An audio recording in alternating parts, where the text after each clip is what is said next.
It didn't take a lot of, let's sit down and have a Ward Cleaver moment with Beaver, and tell him what's going on in our neighborhood. We didn't need that. We were all kind of wise and hip to what's going on. We knew it. So we left in 1979, I'm guessing, for Portage, and I kept going to school in Gary. I drove my motorcycle into Gary every day, which in hindsight I'm thinking, what am I doing? But I didn't think twice about it. I proudly rode my motorcycle from Portage to Gary every day to go to school, that kind of thing. So that's when I left Gary. I was part of the white flight. I would love to go back and interview my parents, so to speak, what they thought, especially my dad. What was he thinking? He passed away almost 30 years ago. But I would love to ask him those questions now as an adult. Did you want to take a stand? Did you want to stay there and go, we're going to stay here and we're going to hold this off, we're going to be fine, and we're going to show people everything's going to be fine here, that kind of stuff? Or was it just an inevitability that washed over him and go, man, we just can't stay any longer. I'm tired of either locking my doors 3 times or worrying about my daughter or my kids. There was a specific rape that I remember that happened of a girl, and a murder.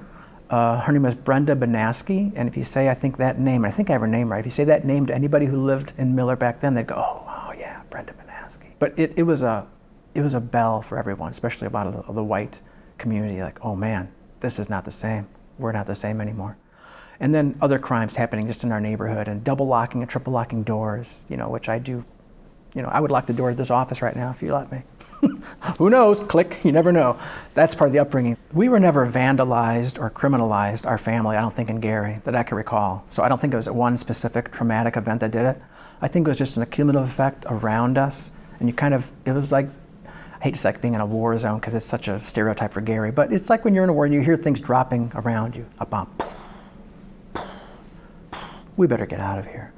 So it wasn't anything personal to us. And matter of fact, after we left Gary, moved to Portage, I remember my dad's car that he loved, it was called a Riviera, I think it was. It got stolen in Portage. I thought that was the funniest thing. We moved to Portage and we lose our car already. What the hell are we doing? Moving to Portage. Should have stayed in Gary, much safer there. But I have mixed feelings, which I love. I love mixed feelings. One of my favorite things to have in the world is mixed feelings. Well, kind of like shame of being just another white family that fled a urban city, so to speak, like so many thousands, tens of thousands of others. But we didn't do it like out of, I think, anger. A lot of people who were raised, especially in the 40s and 50s, and they think that was their golden moment in life, and the city of Gary was a magical, industrial, miracle city.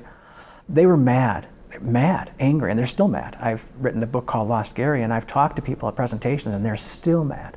Decades later, they were kicked out. They were forced to leave their city, is how they view it. I don't think we had that. Our family did not have that kind of anger and animosity. We just kind of did the smartest thing. We're just, surviving in middle-class existence. Kevin Arnold moved from Gary to Portage. It wasn't a big thought process. It's like, my daughter can be endangered here. My kids can get better education elsewhere. We're going to move on. I'm closer to work. They worked in the Bethlehem Steel at the time, so it was even a closer commute for them. Everything just seemed like green light to go out of town.